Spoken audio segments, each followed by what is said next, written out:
Hello, welcome back to Will Says. My name is Will and I'm gonna be saying some stuff today, so let's go on a journey. Hello? You're inside the house?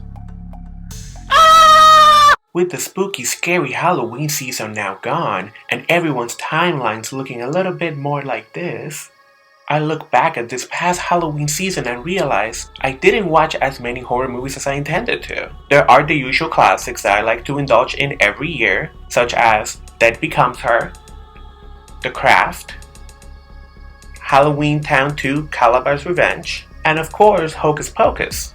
But I felt like this Halloween season didn't have as many noteworthy horror movies available for free on streaming platforms as years past. I also have to recognize that I watch horror movies every week of the year, and so sometimes it is hard to find new good spooky movies to watch, so that led me to go back within myself and dissect the reason why I love watching horror movies all year long. And with that, we have to go back to the year 1992. The first movie I ever remember seeing in the movie theaters was Alien 3, which came out in 1992. Me and my mom sat towards the front, and I was way too young to go there. But I remember, I think someone dropped the ball and they couldn't look after me, so my mom decided to go ahead and go to the movies with me. So there I was in the first row, just me, my mother, and Sigourney Weaver in space. I actually don't remember a lot from that movie. I just remember that I went to see it and that I was way too young for it.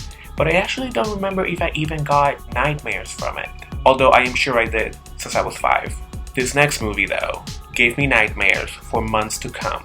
I'm talking about The Exorcist. Yes mama, turn them heads! So I watched The Exorcist with my brother and my cousin right after a hurricane. We were at my grandma's house because she was the only one that had power. I actually did not have power at my apartment. So after we finished watching the movie, my brother, my mom, and I go back to our apartment, and guess what? There's no power. So I've just seen this movie that has scarred me for life, and I'm going to bed pitch black. Keep in mind, I am like 8 at this point. So of course, nightmares for months to come. And that movie scared me so much that I couldn't even see a photo of her without having a nightmare. In fact, I even had a nightmare after watching a documentary on how the movie was made. Even though The Exorcist gave me nightmares for months to come, I still wanted to watch more horror movies. I guess I was a masochist. And there were some mid-90s forgettable horror movies that would play on TV or that my family would rent at Blockbuster that really aren't very noteworthy. But one movie that really stuck with me even to this day was a 1996 teen supernatural horror film, The Craft. As a little gay boy, I loved female-led movies.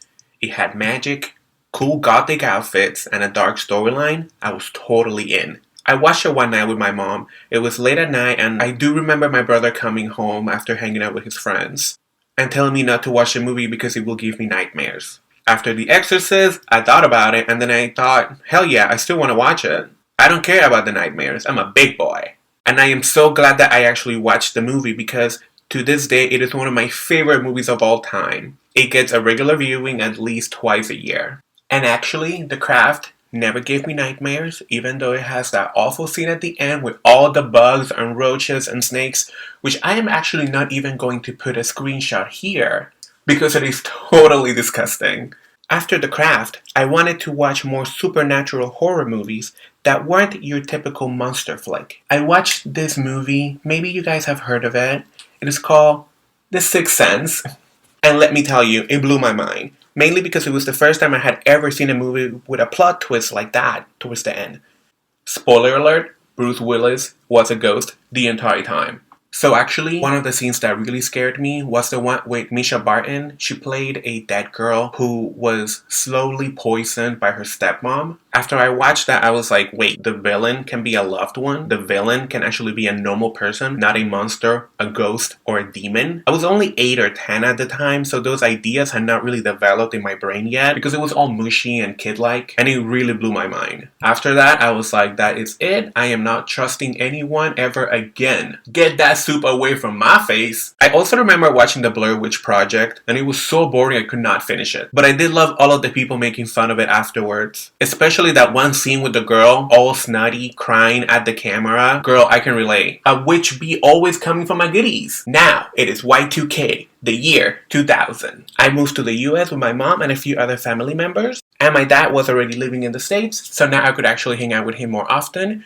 Like a lot of kids coming from divorced parents, I saw him every Sunday, like clockwork. We would usually grab some lunch at some fast food place, and then we would usually go catch a movie. We were both really into movies, so it was a no-brainer. My dad really was not into comedy, romance, or drama, so action movies and horror movies were always on the menu. Around that time, the US also started remaking Japanese horror movies with varying levels of success. The Ring from the year 2002 was the first Japanese remake I watched. And after that, I would go into Blockbuster and try to look for any other Japanese horror movies that I could find in the foreign movie section, which was actually really hard because the foreign movie section back then was very small. A little bit after that, I remember the movie The Grudge coming out. And it was another Japanese remake which I was already on the lookout for. This one seemed better than The Ring. And it starred my favorite vampire slayer, Sarah Michelle Gellar. I was a huge Buffy fan. I was just watching Buffy episodes a couple weeks ago. I guess I still kinda am. By the early 2000s, I had already watched so many horror movies, whether they were good or bad, that I felt like I was starting to become desensitized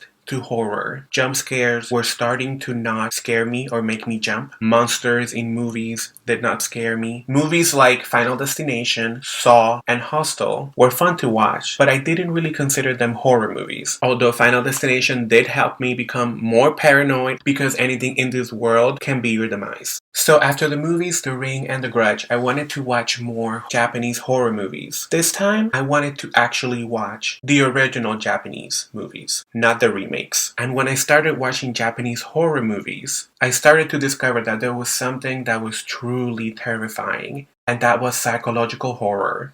Psychological horror really focuses more on the mental, emotional, and psychological states to frighten, disturb you, and unsettle you. And yeah, I took this from Wikipedia. Psychological horror, it makes you feel unstable, it makes you feel uneasy, makes you feel a little paranoid, and it leaves you questioning things, which other horror movies might not. Another aspect of Japanese horror that really got to me was the fact that they used hair for everything. Even in the movie The S Club, one of the previews has hair coming out of a printer, even though I don't recall this scene actually happening in the movie. It was probably just put in there because horror and hair were so popular in Japan, Korea, and China back then, and I would say even to this day. After watching a lot of Japanese horror, it was inevitable that I would hop over to Korea, where they were making some amazing horror movies. I would dare to say some of them even better than Japanese horror movies. Case in point, the 2003 psychological horror film A Tale of Two Sisters. The movie focuses on these two sisters who moved back home after spending some time at a mental institution, only to be haunted by a ghost, which may or may not be connected to their past. This is a brilliant movie with a couple plot twists that you probably are not going to see coming. So I actually bought this movie bootleg from eBay back in the day. I didn't even know if it was going to be good, if I was going to like it, or if it was actually going to have English subtitles. A lot of Korean horror movies focused more on ghost hauntings. The main characters would usually be haunted by their past and their own actions, and the ghost, a lot of the times, was more of a symbol of their guilt. Movies like Shallow, The Wig, Phone, Wishing Stairs, and The Voice all feature ghost stories where the main character did something to deserve the ghost being after them.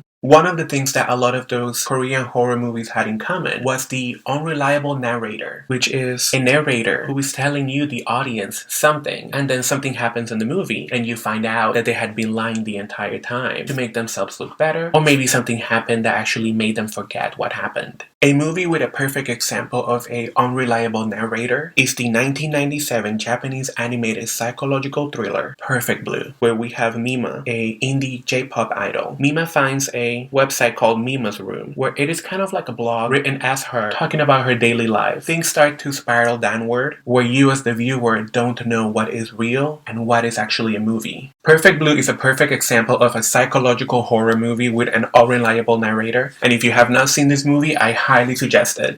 What I actually love about horror movies, I love getting the goosebumps. I love that feeling of dread in a horror movie, that feeling of fear that makes your eyes water. It doesn't happen often for me, but when it does, it's like magic. Some of the recent movies that have caused that feeling of dread, have given me those goosebumps, have made my eyes water a little bit, would be movies like Hereditary, Get Out, and the movie Us. I also remember the movie The Grudge, that one scene with the ghost above the old lady, and when Sarah Michelle Gellar sees the ghost, she freezes. That scene really gave me the goosebumps. I had never seen a ghost floating like that with mostly hair. I really love seeing something spooky moving slowly towards the character or towards the camera. The movies that still get me to this day, there's more of an exposition with the characters and changes among the character and the setting. Things progress and you're invested, so watching someone's mental health unravel or a secret slowly revealed is a more satisfying experience that stays with you well after you have left the movie theater. I hope that you like this kind of video for me. I know it is different from some of the other videos I have done. Comment down below and let me know which was the first horror movie you ever saw. So that is it for today's video. I hope you enjoyed it. Don't forget to leave a like, share, subscribe, and do all of those things that will help the algorithm see me. And I will catch you next time. Bye. Bye.